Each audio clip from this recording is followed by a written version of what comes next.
Hello and welcome. Today we are going to speak about a very interesting topic that most Indians and people around the world are plagued with, and that is your gut health. 90% of all diseases that people go through emanate from your gut, and hence it is extremely important for each one of us to understand what is gut health and what are the various steps that we can take to reset our gut health. Now that's the topic for today. Let's begin. If you think your gut is only doing digestion, then let me tell you this is a pure myth. Your gut is related to almost every organ in your body in some or the other way. So whether it is your memory, whether it is your Alzheimer's, whether it is dementia, whether it is Parkinson's, whether it is autism, whether it is ADHD, anything that is related to brain, trust me, there is a gut-brain connection. We will be speaking about it. Any disease in the physical body, whether it is arthritis, whether it is an asthma, whether it has to do with your hormonal imbalances, your PCOS, your PCOD, or any issues related to hormones, fertility, yes, your gut is involved. Whether it is obesity, whether it is your muscle loss or muscle mass that you're not able to maintain, or it is uterine problems in women, yes, your gut is involved. Your gut health has a relationship with stress levels. Higher the stress, higher the gut issues. Your gut issues also have a relationship with energy. So higher the gut issues, lower your energy levels. Also has a relationship with neurotransmitters that are responsible for your mind clarity and your mood swings, or just the way you feel every day.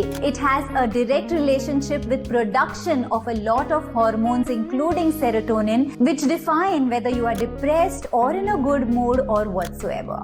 Our gut has trillions of bacteria inside it, and these trillions of bacteria or these trillions of microorganisms have a role in your body to play. Now there are bacteria, it could be a good bacteria and it could be bad bacteria, and there has to be a balance between the good bacteria in your gut and the bad bacteria in your gut, because only this balance will keep you in a proper state. Any imbalance, that means an increase of bad bacteria and a reduction of good bacteria, is going to create a situation that is called dysbiosis. Now this situation of dysbiosis can lead to a havoc into your body. It can create to a whole lot of imbalances, whether it is related to hormones or all the issues that I just mentioned above. Especially with your brain, your gut has a direct connection, and hence gut-brain connection is a very clear concept in today's world. Your gut defines your mood, it defines your mental clarity, it defines how much of focus can you give in a particular way, which means especially for corporate employees it becomes essential.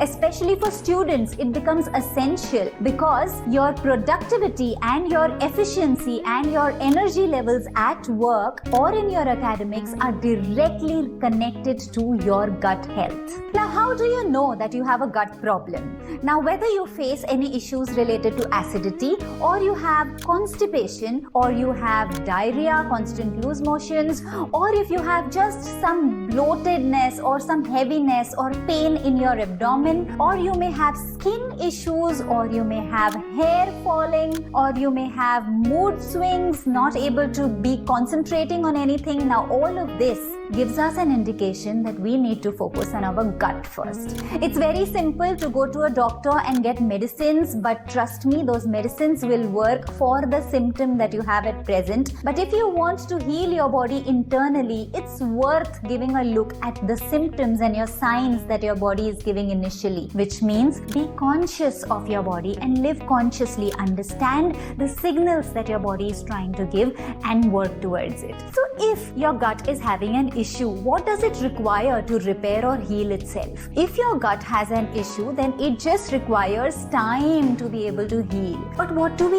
We constantly keep putting food inside our body every day, 3 times, 4 times, binge eating, snacking, because of which our gut does not have the time to be able to sit, relax and heal itself. Yes, it requires relaxation time, rest time to be able to heal itself. Now your body is able to to do only one thing at a time. It can either do digestion or it can do detoxification. It cannot do both at the same time. And that is the reason the concept of intermittent fasting is extremely important, because you are giving rest to your body from the process of digestion and allowing detoxification to take place. Now, how does this happen? When you consume your dinner very early, say supposing by around 6 o'clock, 7 o'clock or latest by 7:30, after which you will not consume anything. Once you finish an early dinner, light dinner, and you provide your body the gap of minimum of 12 hours to be able to rest and relax. In this mode, when you are not consuming and while you are sleeping, your body is focusing on detoxification, it is focusing on cell regeneration, repair of your body, and your gut is able to heal itself. And hence, it's not necessary that you have to have your intermittent fasting during the day. Consume your meals,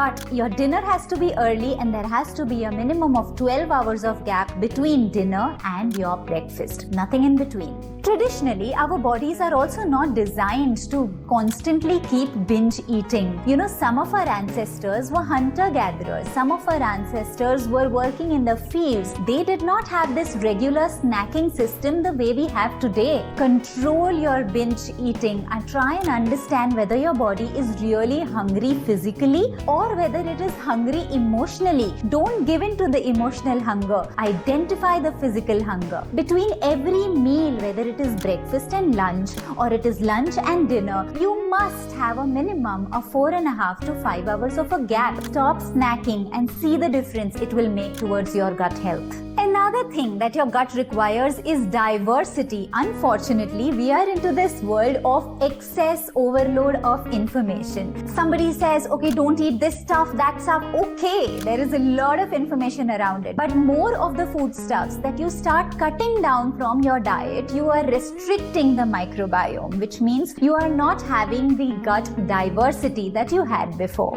Instead, eat more, but eat colorful, eat healthy, eat plant-based and eat natural. Now, when you do that, every day you have a different color into your plate. Try the red color vegetables as much as the green colored vegetables, as much as your other vegetables which are white and purple and yellow and red. All of these colors, when become a part of your plate, this diversity increases your gut microbiome, which in turn works towards healing your gut and keeps every disease astray from your body. So adding colors into your plate is very important. Whenever you travel, whether you are on a holiday, vacation, or you're traveling for work, try and see that you eat local and regional. The moment you step into another place, you breathe that air, you are exchanging those bacteria. In this case, when you eat the local food that is homegrown to the place where you are in right now, your bacteria is best able to digest it, and hence eating local, seasonal, regional to the place that you belong to as a permanent place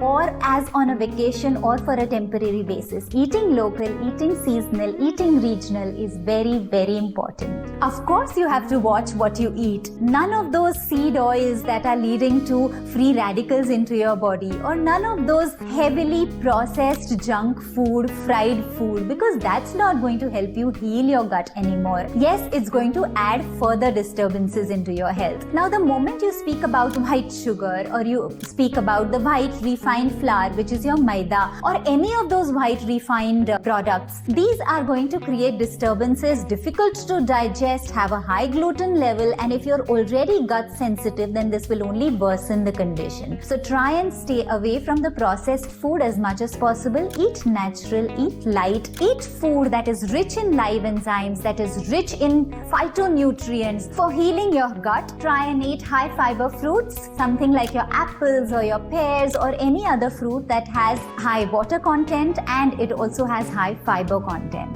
Your natural pre and probiotics, you can also have onions, you can also have garlic, which is a natural antibiotic. You can also have your fermented foods, which is like your kimchi or your sauerkraut, or you can have your Indian traditionally made pickles, or if you can have any of the fermented foods, that will definitely help you create the diversity, help your gut microbiome microbiome, which in turn takes care of the gut condition. Finally, it is very important to stay relaxed and reduce your stress. Manage your stress. Learn to do it, because the more the stress, the more the gut issues. It has a direct connection. Did you know that only in this country of India, 30% of the people have gut issues only because of stress? Now, there are a variety of other reasons also why people will have gut issues, but just stress is a contributor to 30% of the gut problems in India.